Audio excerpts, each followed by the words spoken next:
An Indigo flight got caught in a storm and battled between life and death for nearly an hour. And when this plane finally landed, everyone was stunned to see its condition. A large hole had formed in the nose of the plane. In such a situation, the question arises, just how dangerous can it be for a plane to fly into a storm? What can a pilot do in such a case? And as a passenger, what should you do? Let's understand everything in detail in today's video.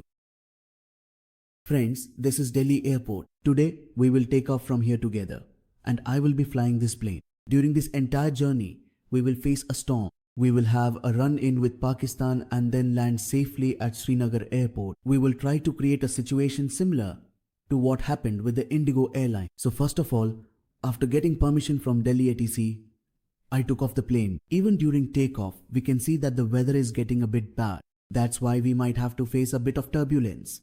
At this point, I'll make an announcement in the cabin so that you all fasten your seat belts. Now our plane is gradually reaching its maximum altitude. During this time, we also need to make sure to fly the plane in the direction where the weather is clearer. We can find out about the upcoming weather conditions from the flight display. Actually, there is an onboard weather radar in the nose of the plane that sends out radio waves into the atmosphere. And when these waves hit the water particles present in the clouds, they bounce back toward the aircraft. And then the plane's computer detects them. The larger the cloud, the more radio waves will bounce back to the plane. And by calculating this, it can be determined whether there is a cloud ahead or not. If there is, then how big it is and how far away it is. In my case, I can see a cloud right now, but its size is very small, so we can fly through it. There's nothing to worry about, although we might experience a bit of turbulence. Friends, we thought there would be just a little turbulence. But here the weather radar gave us incorrect information, and right now we have entered a storm. Now, at this point, you all must be getting angry, thinking, hey, this is such an advanced plane. So how did the plane's radar give wrong information? We paid so much for our tickets. Is this a joke? So look, your anger here is justified, but we also need to understand some technical terms. At the airport, there is a tall weather radar tower that can provide very accurate weather information. But compared to this large weather radar, the small weather radar installed in the plane is much weaker. We can think of this tiny radar as a flashlight. When you turn on the flashlight, you can see what's ahead. Suppose there's a stone, you'll be able to see it. But what's behind that stone? We won't be able to tell this with a torch. The same thing happens with the plane's onboard radar. This radar can see ahead and detect that there is a cloud, but it doesn't have information about how big the cloud is behind that cloud, because the small radar can't detect that. That's why we don't get complete information on the display. And that's why most pilots don't trust the data from this kind of weather radar. I also made a mistake here. I saw on the display that there was a small cloud and kept moving forward. But behind that cloud, there was another huge cloud that I couldn't see on the display. And now we are stuck in trouble. Now, the only way to save my life and yours is to follow the rules. The first rule is to put the plane on autopilot. Keep the altitude fixed, not up, not down, not right, not left. We have to keep moving in a straight line. Now you all must be wondering, why is that? Let me give you a simple example. You'll understand. Look, imagine you're walking in Pakistan's Indus River. Sorry, I mean walking, because India has stopped the water, so you'll have to walk. Now suddenly, India releases the water. In such a situation, a flood will come to the dry river. Here, the flow of water is so strong that you can't go against it. If you try, you're done.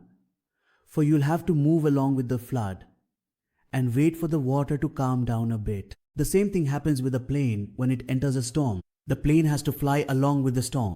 If you try to go against it or try to change the plane's direction, the plane could suffer structural damage. It could break apart. And if that happens, not just me, but you all would be blown away in the air as well. That's why I'm not going to make that mistake. I'll keep flying the plane straight until the storm subsides. At this moment, we are flying at an altitude of 36,000 feet, almost directly above Amritsar.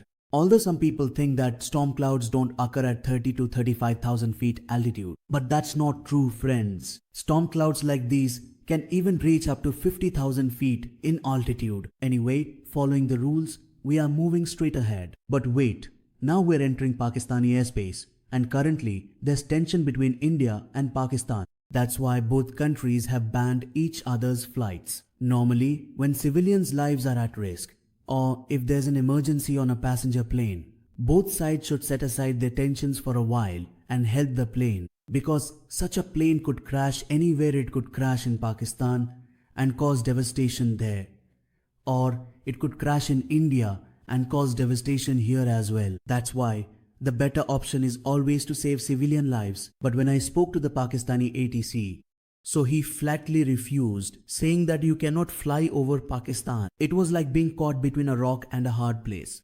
Look, if we try to change the plane's direction here, maybe the plane could get damaged. That's why I decided that even after Pakistan's refusal, we would still fly over Pakistan. Because there's another rule in aviation which says that if there's an emergency on the plane, then all the rules go out the window. You don't have to follow any rule. That's the rule. Our safety comes first. And for that, even if we have to break the rules, we will. To save all the passengers on board, sometimes a plane is landed in a field and sometimes in a river. We're just flying over Pakistan, so whatever happens, we'll deal with it.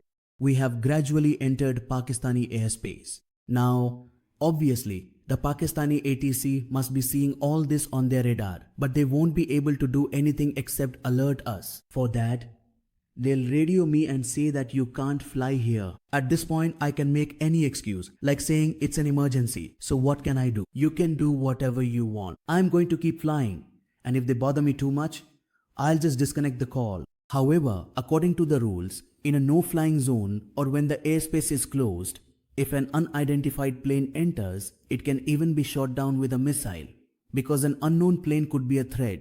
But in our case, that's not going to happen, because this is a commercial plane and there are civilians on board. The plane's transponder is also on, so ATC can clearly see on their radar which plane it is, what model it is, and which airline it belongs to. All the information is already available to them. So our plane is not unknown to them and our plane does not pose any threat to them. That's why Pakistan cannot attack my plane. After facing the storm for a while longer, the storm gradually starts to subside and we are about to reach Srinagar in just a short time. Therefore, we will have to lower our attitude now. Now, gradually, we bring our plane down and with the help of the ILS land the plane safely. Now, the next day, the Prime Minister of Pakistan will shout that this plane entered Pakistan without my permission. Look, people of the world. Anyway, the whole world already knows that ever since Operation Sindhu took place, the Prime Minister of Pakistan has been anxious. Sometimes he creates fake news using AI, and other times he picks up old photos and claims, look, we shot down an Indian fighter plane. The limit was crossed when he even showed a video game clip. And just 2 days ago, the Prime Minister of Pakistan showed this photo to the world, claiming, look, this is how we attacked India. But this photo is actually from China. It has nothing to do with India. After such ridiculous and boastful actions, Pakistan, when asked if he has flown an Indian fighter plane and where is the proof, he says, just check social media. Friends, when a country's Prime Minister talks such nonsense, who is even going to listen to him? On the other hand, if we talk about India, India targeted only those locations that were strongholds of terrorists. India has never targeted Pakistani civilians. If India wanted, it could have easily destroyed Pakistani cities, but it did not do so. But look at Pakistan. It targeted cities, targeted Indians, but not a single missile landed on Indian soil. At the same time, Pakistan's air defense couldn't stop even a single missile. But even after all this, Pakistan is celebrating as if it has won. The army chief here is promoting himself, awarding himself medals, and the innocent public actually believes all of this. The people here don't even ask that if we've already won the war, then why has India stopped the water supply? India destroyed 10 or 12 locations, while Pakistan couldn't even kill a mosquito buzzing near the Indian army. Yet, they are still celebrating victory. That's why I would just say to my Pakistani subscribers, go ahead, be happy looking at AI generated photos and keep thinking that you did this or that. For now, that's all for this video. Jai Hind, Vande Mataram.